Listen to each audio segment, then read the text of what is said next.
The Prentice Allsup Heating and Air Coaches Corner, fueled by Donut Country and McDonald's Murfreesboro on FM 101.9 and AM 1450 Murfreesboro, FM 100.5 Smyrna, and streaming at WGNSSports.com. Well, this final Coaches Show of Season 31 brought to you in part by Edward Jones financial advisor Lee Colvin. He'll work with you to develop a complete, tailored strategy to help you achieve your financial goals. That's Edward Jones financial advisor Lee Colvin.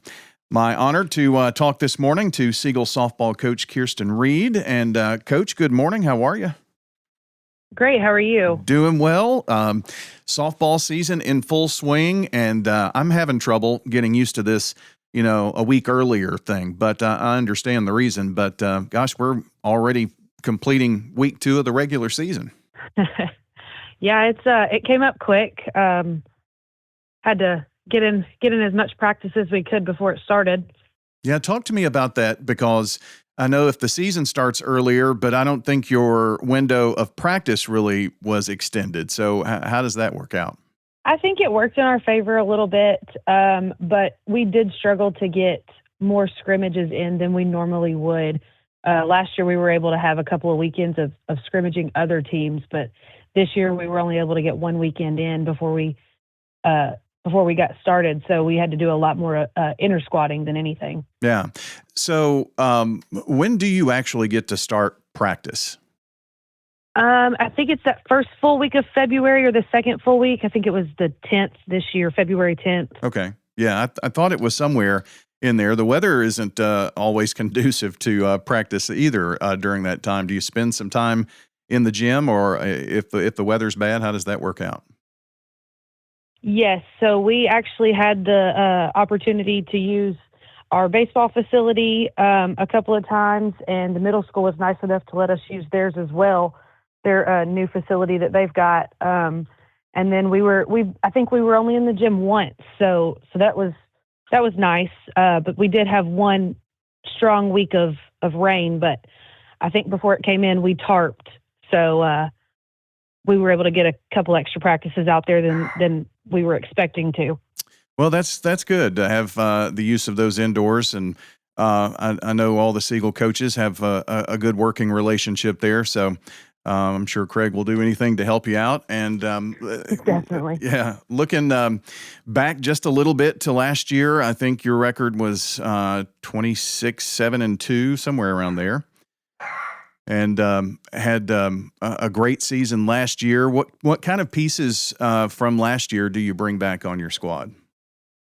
We've got a couple strong hitters that came back, leaders for sure, as far as the morale of the team. And our defense has not struggled at all this year. We're still pretty strong on the defensive side. So we've brought that back for sure. But our hitting, we haven't lost too much, but we're getting to a slow start.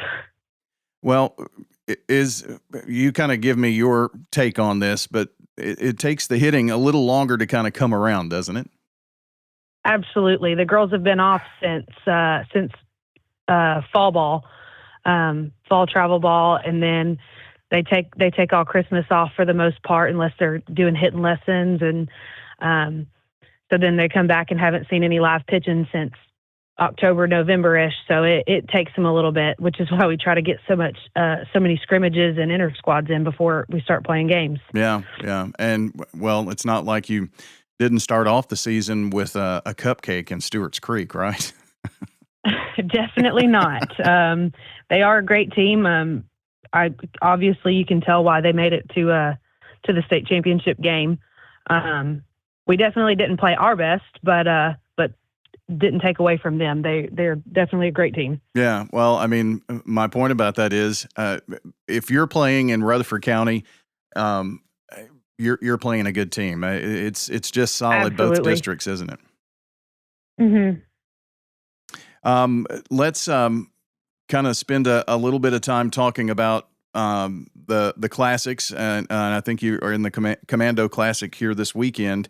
And you really get in a ton of games. I hope the weather's going to be cooperative, but and that's a whole nother story we'll get into in a second. But these do you well, and you're well served playing these, and like the Warrior Classic coming up, because you can get in a lot of games, right?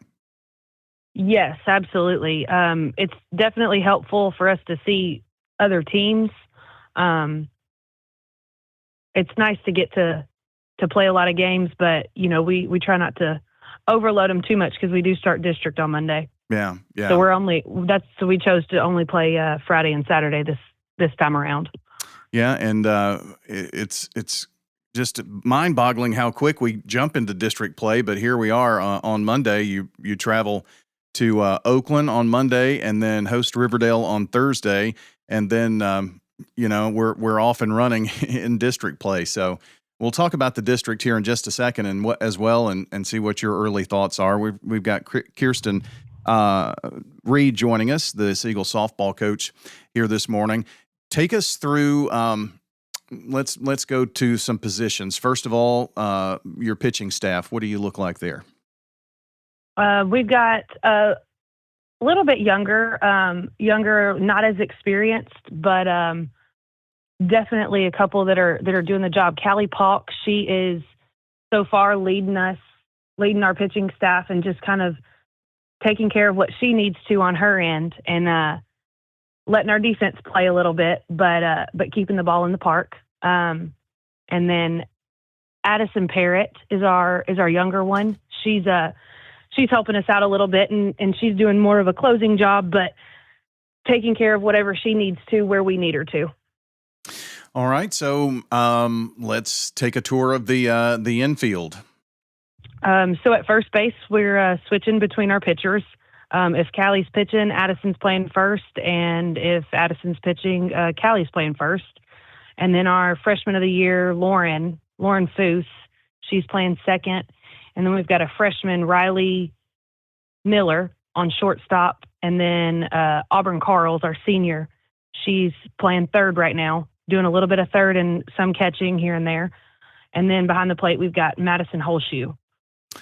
Madison is as tough as they come, I think, right? She definitely is. She's a good one. She'll play anywhere she needs to, and she's going to get dirty wherever she can. Yeah, I'd hate to have the job of washing uniforms for her. So,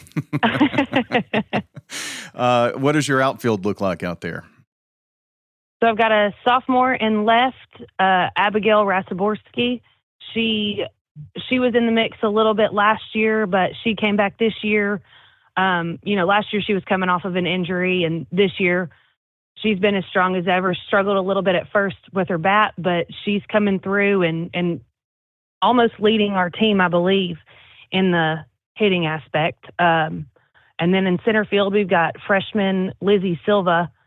She's been a great aspect to our defense, especially our outfield. And then we've got Kylie Evans in right field.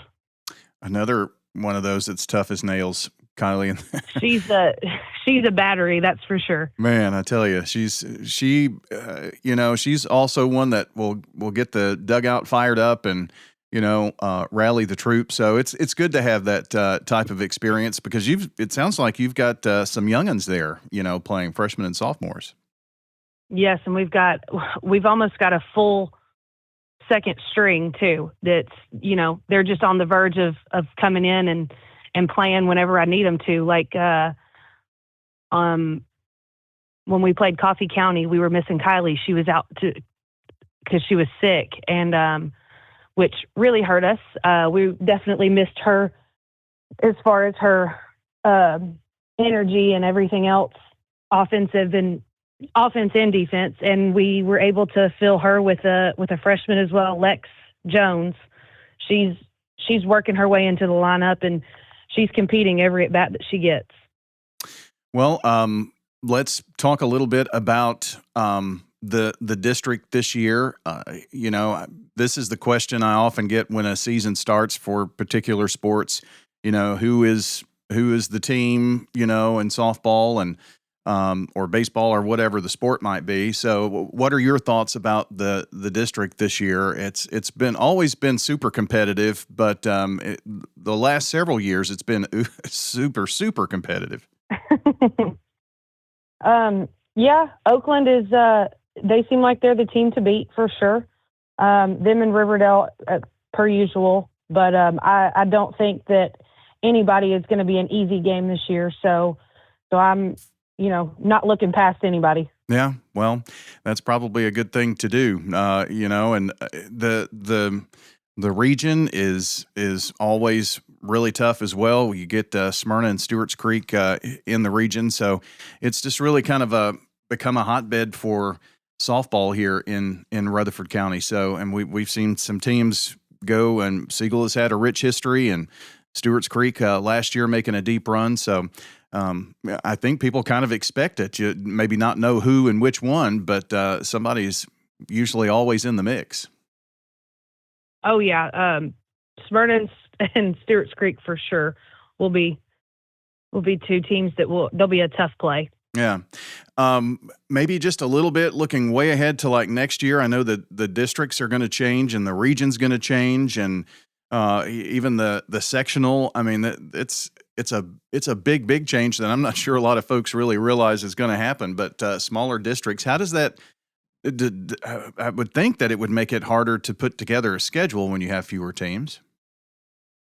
Yeah, as difficult as it is now with 5 teams, I can imagine that with 4 teams, it's going to be even harder. But knowing that our districts, currently you're playing somebody competitive, no matter who you play in your district. So being able to grab some of those other teams that aren't necessarily in your district anymore, hopefully that'll still make it. It'll still be okay. Yeah, and the sectional is going to be Williamson County area, and so that's a big change. It helps with travel a lot too, so that'll be a nice thing once we get there. I know we're kind of talking ahead and district and region and all that kind of thing, but I think spring sports season flies by so quickly that you blink and it's district tournament time. So once you get past spring break, it really goes. Oh yeah, I tell the girls all the time, it seems like a really long season and packed with a lot of games, but it's just a lot of games in a really short period of time, because once we get there, it's all gone and you can't go back. So enjoy it while we're here. Yeah, and then many of them, as soon as the season is over, they hop on and travel ball all summer. Oh yeah, we've got lots that are juggling. They juggle between going to summer workouts and going to travel ball. And, by the time they get done with their travel ball weekend on Sunday or Monday, they're trying to get back home and then trying to come to summer workouts and then leaving again in 2 or 3 days. So it's hard on them. Oh, I can only imagine, but you've got to love it to do it, right? Absolutely. Yeah. Well, Coach, I appreciate you spending some time with us here today, and good luck on the season. I know we'll be over at your beautiful field here coming up sometime this spring, and look forward to seeing the Lady Stars. All right. Thank you so much. Absolutely. Siegel softball coach Kirstyn Reed on the Coaches Show this morning. Brought to you by State Farm agents Andy Womack, Dana Womack, Celeste Middleton, Ron Reeves, and Emerson Williams. Like a good neighbor, State Farm is there.